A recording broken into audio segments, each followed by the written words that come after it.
Sa isang maliit na tahanan sa isang syudad, may isang dalaga na ang tanging pangarap ay makatulong sa kanyang mga magulang at magkaroon ng marangyang buhay. Sa kanyang kagustuhang kumita ng pera, ang kanyang paningin ay mag-iiba. Tila tanging pera ang sagot sa lahat ng problema, ang susi sa kasiyahan at tagumpay. Jenny, anak! Tara na, tawagin mo na yung papa mo. Luto na yung pagkain. Pa, kakain na po. Ay, nako, sige anak, susunod na ako. Sige po.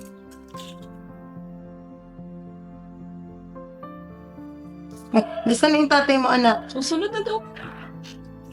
Ayun na ba na? Tara na, maupo ka na rito. Kakain na tayo. Yes. Ay. Anak, pasensya ka na, ha? Wala kasi tayong pera eh, kaya hindi namin mabili ng papa mo yung gusto mo.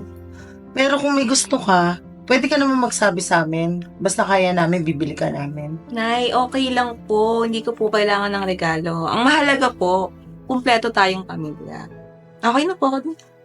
Sigurado ka ba anak? Opo. Masaya na nga po ako eh. Bakit po? Ano naman anak, syempre, bilang magulang, nalulungkot kami. Kasi hindi namin maibigay yung, alam mo yun, yung lahat ng gusto mo. Masakit din para sa amin.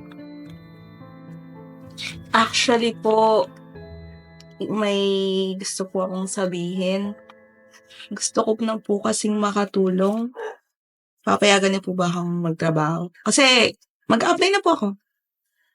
Para sa akin, okay lang, anak. Basta mag-iingat ka lang din palagi. At salamat kasi gusto mo kami matulungan ng papa mo. Dali lang. Ano po? Nakambata-bata mo pa. Baka mabigla ka naman, kaka-18 mo lang. Tsaka di ba sabi ko naman sa'yo, malakas at tatay. Hindi po, tay. Pwede naman po akong bumalik sa pag-aaral. Basta, gusto ko po ngayon makatulong sa inyo. Nakatulong po sa pamilya ko.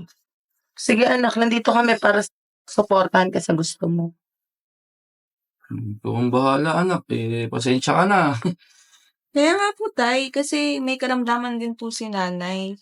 Kaya napagpasyahan ko po talagang mag-apply ako. Salamat anak, hayaan mo, pag lumakas-lakas yung kita ni tatay, titigilin naman kita sa pagtatrabaho, kaya lang. Wala po yun. At saka, anak, pasensya ka na, ha? Wala akong maitulong sa'yo kasi nagkasakit din ako eh. Okay lang po, nay. Hayaan mo, pag anak, makakabawi rin ako sa inyo, hayaan nyo muna yung mga ganyang bagay. Kumain muna tayo. Sige, tara, kumain na tayo. Saka nyo na isipin yan. Paabot nga ako ng kutsara ni Dor.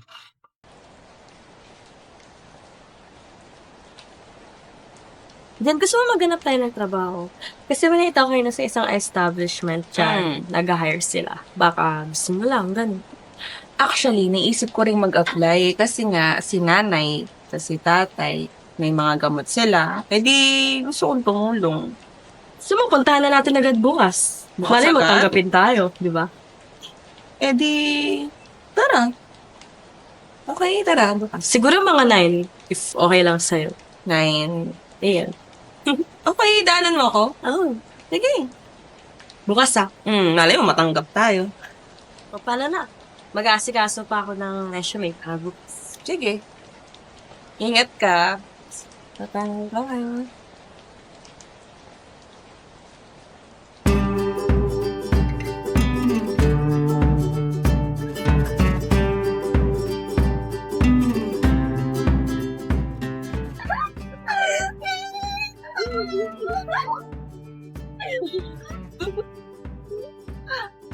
Sabi ko sa'yo, makakapasa tayo, di ba?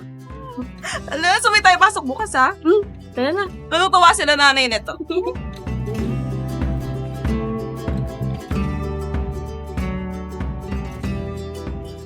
Nay, tay. Ano po? O anak, nandiyan ka na pala. Ay. Tara, pumesto ka na doon, kakain na Saan ka tayo. ba galing? Ba't ngayon ka lang nakauwi? May sasabihin po ako. O ano yun, anak? Natanggap po ako sa trabaho. Ay, wow, Oh. galing naman anak natin. May trabaho na ako, tay. Oo, congrats, anak na. Ako. Magkakatrabaho ka na, o yung sasahurin mo, ipunin mo. Opo. Para sa'yo lang yun. Kasi hanggat may trabaho pa ako, akong bahala dito sa bahay. Sige tayo, ano ulam natin? Sige, anak, magpo ka na kakain na tayo. Hindi na, nakaluto na yung nanay mo. Ano bang in-apply mong trabaho? Sa sales po ako. Yan sa office. Wow, ang galing mo Oh. naman. Siyempre. Bagay, malapit-lapit naman sa course mo. Opo, tay. Basta yung sinabi ko sa'yo, galingan mo lang, anak. Oo, pagbutihin mo yung trabaho mo, anak, ha? Basta, yun lang yung papayo ko sa'yo. Enjoy mo yung trabaho mo kasi doon ka tatagal. Sana nga po tumagal. Tagal ka doon, ikaw pa ba? Anak kita. Siyempre, tatay kita eh. Pero tay, nay, simula ngayon tutulong na po ako sa bahay. Talaga tong anak. Kaya mo yan, Hey. anak, naniniwala ako sa'yo. Siyempre. Sabi ko naman sa'yo nga, hanggat malakas pa ako at kaya akong magtrabaho, akong bahala dito. Pero kung ikaw anak, kung gusto mong tumulong, wala namang problema. Tutulong po ako. Sa'yo Tukunin ko na po yun sa inyo sa pagpapalaki niyo sa akin. Napakabait mo Salamat, talagang bata. anak. Siyempre. Natutuwa ako at napalaki ka namin ng maayos. Tsaka, sino pa ba magtutulungan? Tayo-tayo lang din naman eh. Bagay. Nakalipas ang ilang buwan, simula nang magtrabaho ang kanilang anak. Naging mahusay siya sa kanyang tungkulin. Lumaki din ang kanyang kinikita at nasasagot na niya ang mga gastusin sa kanilang bahay. Nagbunga ang kanyang sipag sa pagtatrabaho. Ngunit natuto naman siya ng ibang bisyo at pagkakagastusan na maaaring makasagabal sa kanyang pamumuhay. Ikaw namimili ka na ng kakagimik Sabagay, pampawala din stress sa trabaho. Siyempre, sarap-sarap kaya uminom. May Wala pogi lang. nga doon kanina eh. Kung wala lang akong pasok, inom ako gabi-gabi. Pero papatas ka kasi nga may pogi nga doon kanina. Sino doon? Ang dami-dami. Kaya nga, di pupunta ka pa din. Oo, pogi. Bakit? Ano, gabi-gabi na lang tayo ganito? Hindi. May pasok tayo bukas. Lika na. Sinungaling ka. Gusto mo rin naman. Oo, pero sa ano na? Sa day off. Okay. Ha? Okay. Inom tayo ulit.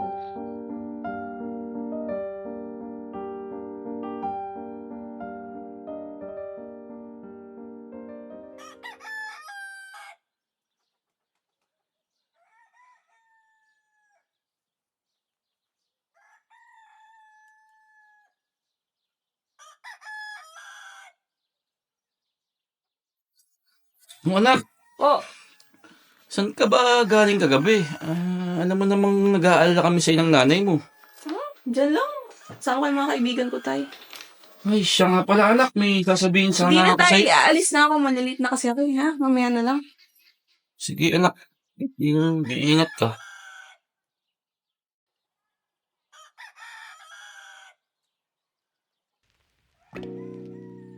Uy, Rox, may happiness cake. Natapos mo na to?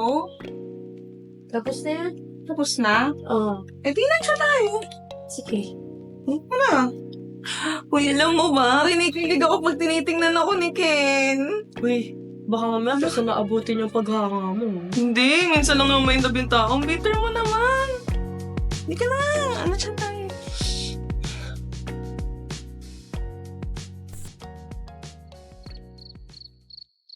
Bakit parang din sa inyo? Ewan ko, umalis ata sila na eh. Tara.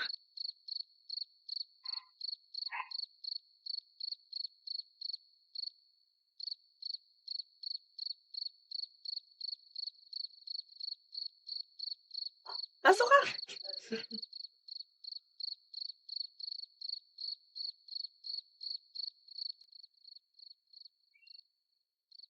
Ay, may tao pala dito. Good evening po. Nay? Tay? Ano yan? Bakit ang dilim? Yun nga sana yung sasabihin ko sa'yo kanina anak. Kaso nagmamadali ka naman.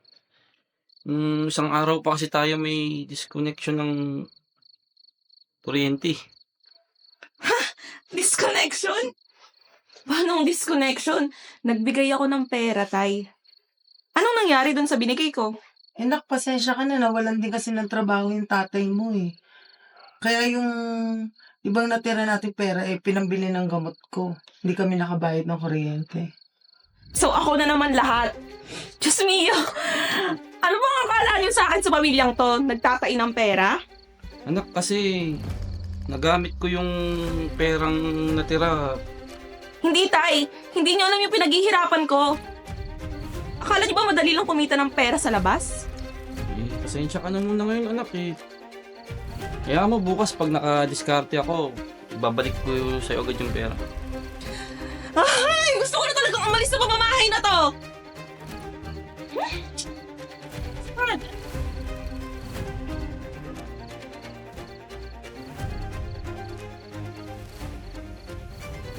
Ako na pong bahala kay Jenny. Salamat, Rose, ha. Sige. Suyo lang. Sige po.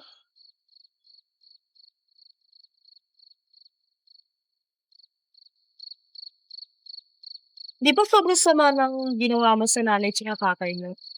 Hindi naman nila pinangsugal pati pinambisyo yung pera. Ano? Pati ba naman ikaw? Ikaw na nga lang kasama ko sa ganito eh. Akala ko yung suporta makukuha ko sa'yo. Kasi naman, Kasi? Kasi, alika na. Mag-bar na lang tayo. Unti-unti, binago na ng pera ang dating mabait at malambing nilang anak. Anak, busy ka ba? Ano ba yun? Pasensya ka na, anak, ha. Hihingi lang sana ako sa'yo ng pambayad ng tubig. Tay, kakabayad ko lang ng kuryente. Ako na naman lahat, ako na naman lagi. Pasensya ka na, anak. Umapit na rin ako sa mga kumpare ko eh. Halos lahat sila, wala na rin daw pera ngayon eh.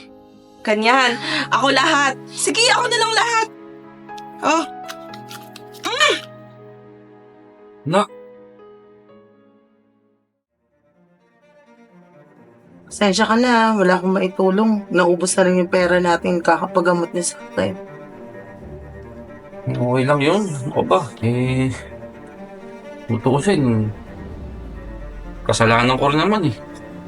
Nawalan ako ng trabaho. Sa totoo lang, cargo ko naman talaga kayong dalawa eh.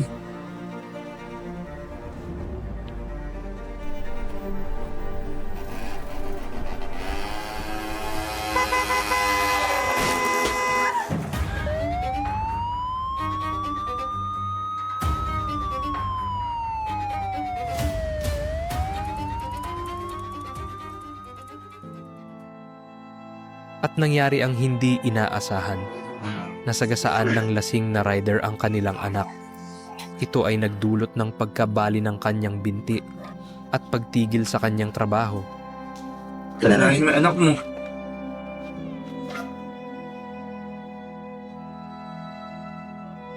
Andaan lang, anak.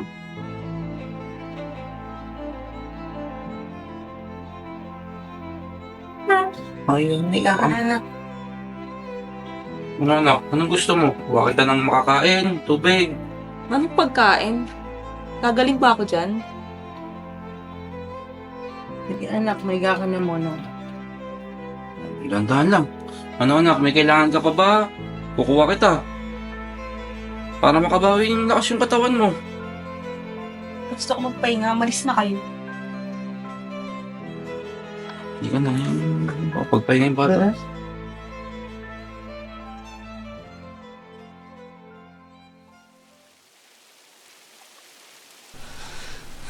Vince, Uy, ikaw pala yan. gusto ko na. Ito, yung pa akong sakit pa rin. Sana gumaling ka na, babe. Bakit ba sa akin nangyari to? Ang dami-daming tao sa mundo. Sa akin pa talaga nangyari. Paano na ako makakapasok niyan?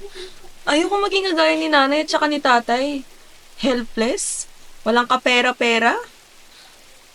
Hindi naman lagi sagot yung pera eh. Masalamat ka nga, ganyan lang nangyari sa'yo eh. Salamat? Sa Diyos? Salamat na ano? Nabali yung buto ko? Magpahinga ka na. Basta dito lang ako pag kailangan mo ako, okay? Alis na ako. Magpapahinga na muna ako.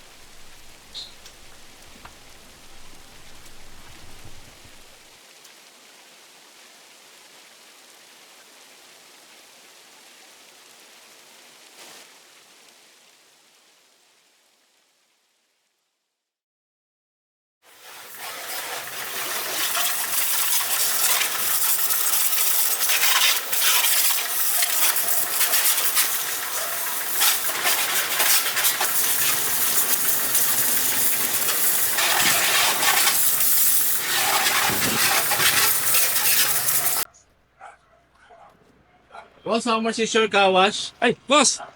Car wash ako, boss. Sige boss, iwan mo na lang. Ako nang bahala. Balikan ko na lang. Okay. Ano mo yung susi? Ayun, susi. Ayaw matanggal, boss.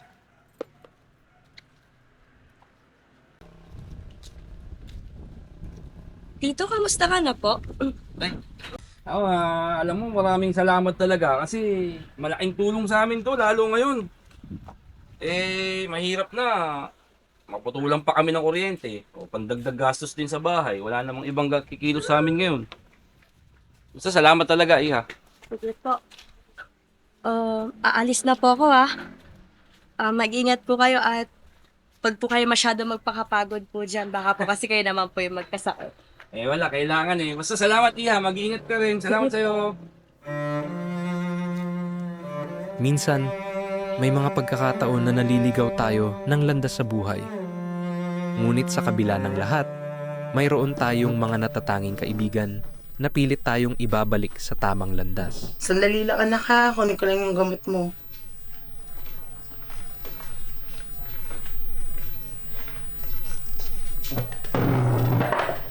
Ayan, aminom pa na ng gamot mo anak.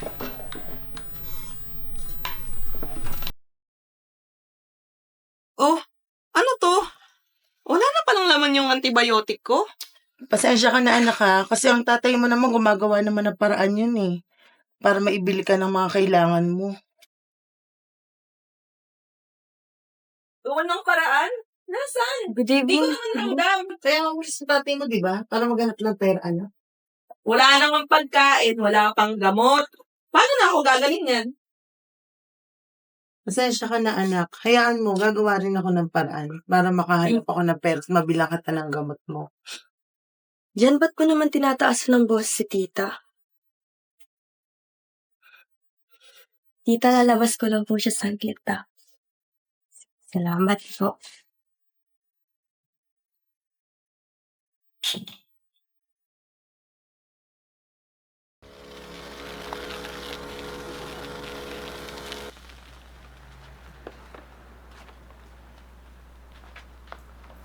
Mang Fred, Ay, ay yung ano pala yung basura sa bahay, pasuyo na lang, aalis kasi ay, kami, sige. Oh. Pagdaan ng basura, isasabay ko na. Pangkape. Ay, salamat. Yeah. Ingat, bossing.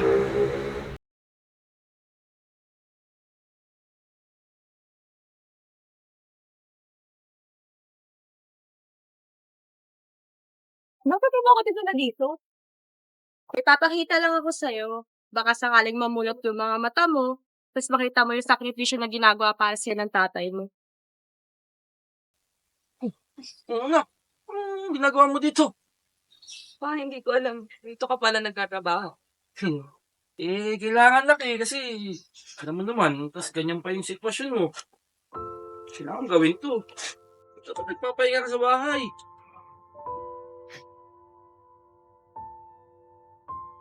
Kumain ka na ba? Hindi, saan po? Umiiyak ka, sige na. Tara na. Rose, pasuyo na lang ha. Salamat, iya. Sige po. Anak, yung gamot mo ha.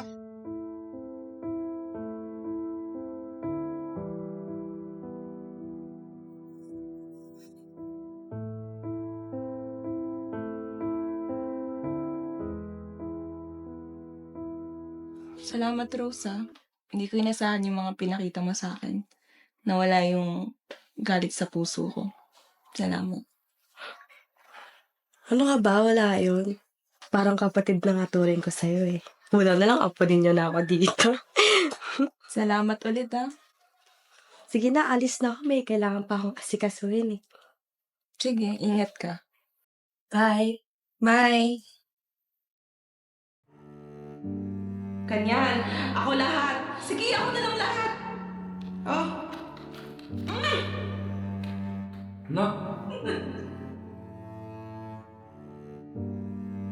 Gawa ng paraan?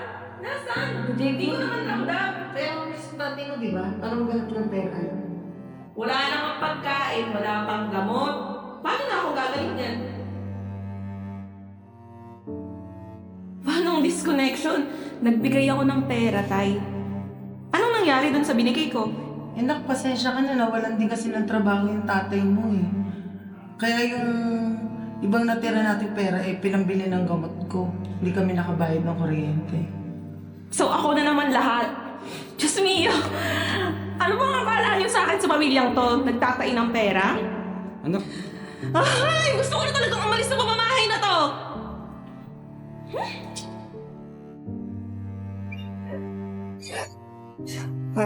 Dito ka na pala.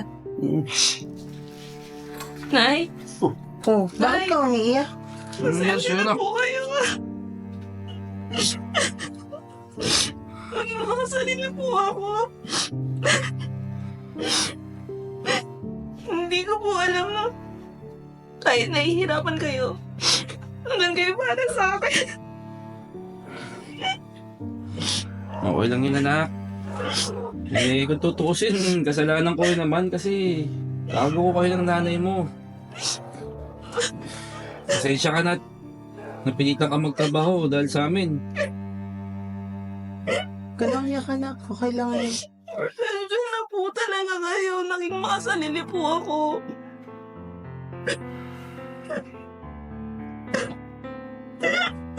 Layon, anak. Sige na, tulungan ka na. Okay lang yan.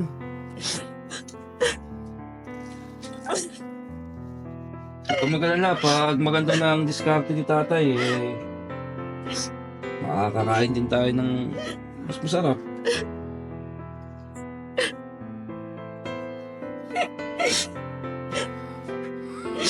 Pasensya na po talaga.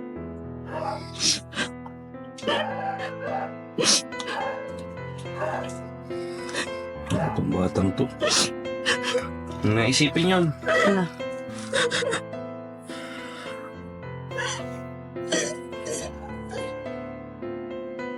Sa pamamagitan ng pagsubok, pagkakamali, at pagmamahal ng kanyang pamilya, natuklasan niya ang tunay na halaga ng yaman, hindi sa kung anong nasa bulsa, kundi sa kung sino ang nasa tabi niya.